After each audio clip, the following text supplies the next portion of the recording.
Hello everyone, and we're taking a look now at Tindral in Heroic in Amirdrassil. This is the second to last boss and it's the dragon riding boss.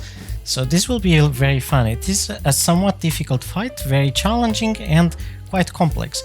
So let's just get tank stuff right out of the way. You're gonna get debuffs with every single melee. You gotta basically taunt off whenever you feel like the stacks are getting too much, and then just you gotta figure out how many stacks are dangerous and how many are not, and that's basically it. There's one more tank mechanic and I'll talk about it in just a second, because this tank mechanic can also be dealt with other people.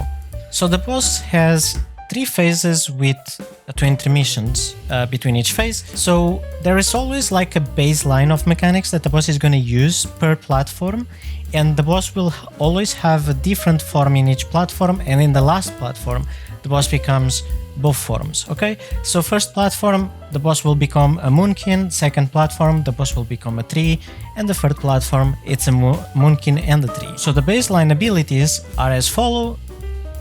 The first one is called Falling Stars. This is just circles on some people, they need to move out, nothing special here. Obviously this cleaves whoever are in the circles. Then you have Mass Entanglement. These are roots that you can kill or get rid of, just like you did in the Urna. So basically either kill them or get rid of them. And now comes an interesting overlap, the mushrooms with Fiery Growth. Now let's address Fiery Growth first. It's just a debuff with certain people, as you can see here, and these people need to be dispelled. And once you dispel these players that have the debuff, what happens is they leave that fire over there. So it seems that you want to have them all together and then just dispel, whatever. Now for the mushrooms, what's going to happen here is there will be 4 mushrooms that need to be soaked, those zones right there.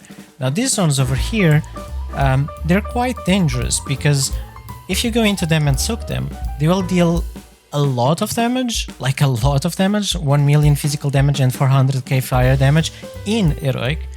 And this will also increase the damage you take from other mushrooms by 500% for 3 seconds. But they will also blow up within 3 seconds if you don't soak them. What this means is basically you can soak mushroom 1 and 3, and you can soak mushroom 2 and 4. So tank 1 soaks mushroom 1 and 3, and tank 2 soaks mushroom 2 and 4. If you don't want to deal with this, because this is like too much for tanks, you could just have an immunity guy, like a hunter or something, or for example a demon hunter, just runs through 2 of them, for example. Let's say the tank 1 does the first mushroom, the tank 2 does the second, and then 3 and 4 is the immunity guy. That's also like a cool approach, but you could also do it with the tanks, obviously. Moving on to more mechanics, this is just like fire beams. So the fire beams here are gonna be the Boomkin form. So the boss goes into Boomkin form, as you can see, is a pretty angry Boomkin. You're gonna get these fire beams. You just kinda gotta spread, and in a second he's gonna shoot out those lasers that you kinda have to dodge. So nothing really special here. This is very chaotic, very messy. And it gets especially tricky when it overlaps with other mechanics. So again, just more reoccurring mechanics, everything we've seen here, and again mass entanglement that you get rid of. Once this phase ends, the boss is going to become an owl, and once he becomes an owl, he's going to do this typhoon, so it's just like gonna be a little bit annoying. This is not nearly as bad as Razagef, and this is gonna spawn these feathers. You go into the feathers, you press your special ability, and onto your dragon riding mount you go. So once you get your dragon riding mount, you're gonna have those green zones to soak, and those green zones will give you a couple of things. So when you fly through them, they're gonna give you 5% total damage increase to all players. Doesn't matter who soaks, everyone in the raid is gonna get 5% increased damage to everyone. And then this is gonna stack per thing that you soak. There's like 10 of them, so yeah, you're gonna get quite a bit from that.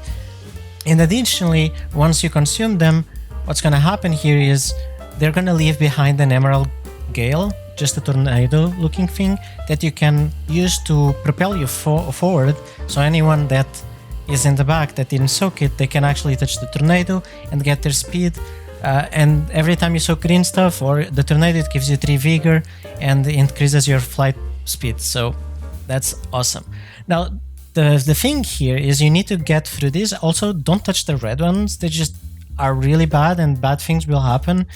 But yeah, you don't touch the red stuff, you touch the green stuff, or the tornadoes once they get soaked, and you need to get into the next platform ASAP.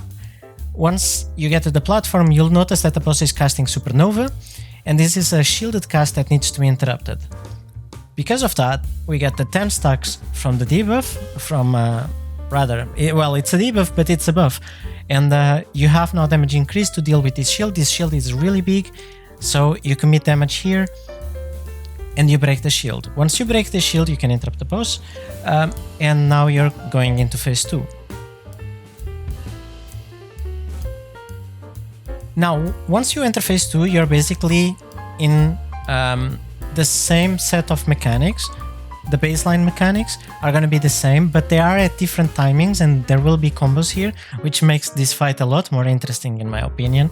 And now the boss will also have the tree form rather than the moonkin form. I'll show you how there's going to be some annoying overlaps like these roots and falling stars right off the gate. You're going to have these roots and the stars. So the best tip that you can have here to deal with overlaps like this is say Freedoms, Tiger's Lust and whatnot for the falling star players, and everyone else kind of just is together, right? You need to get rid of these roots ASAP before a falling star explodes on the raid. So this fight, as you can tell, is probably going to be quite heal intensive. Now we're going to get the tree form mechanic, which is Tranquility of Flame.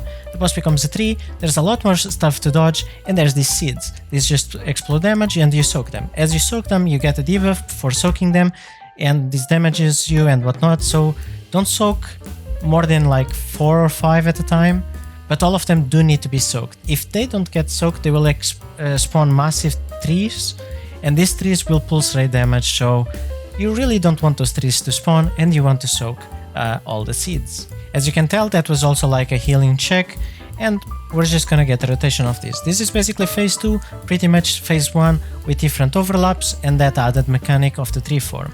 Once you finish phase 2 here, same thing is gonna happen. The boss is gonna become an owl, you're gonna get the feathers, and you're gonna fly. One thing about this intermission is exactly the same, but now the red zones move, which makes this flight a bit harder. Once you get to the new zone, and I believe there's like 11 green zones that you can soak this time, but don't quote me on that. Once you land, you got another supernova to break, and now you're on phase 3. This has phase 1 and phase 2 mechanics now, so the baseline mechanics and also the special ability mechanics, because the boss can be both a boomkin and a tree now, which means you should be expecting new overlaps. One thing I must say is that this phase takes considerably longer than the other phases, and room management will be very important here when dealing with those debuffs. As you can see here, we're already getting some booming mechanics in this phase, and very soon you'll have some tree mechanics as well to deal with.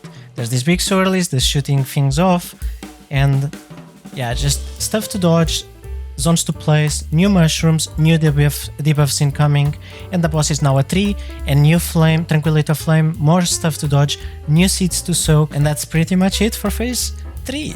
So there's not much more to say about this boss, just keep in mind that this is PTR and anything can change, but so far this boss is looking very promising. The dragon riding is a very good addition, and I really like it. So yeah, that's about it for Tindral. I'll see you guys on the next one. Take care, bye bye.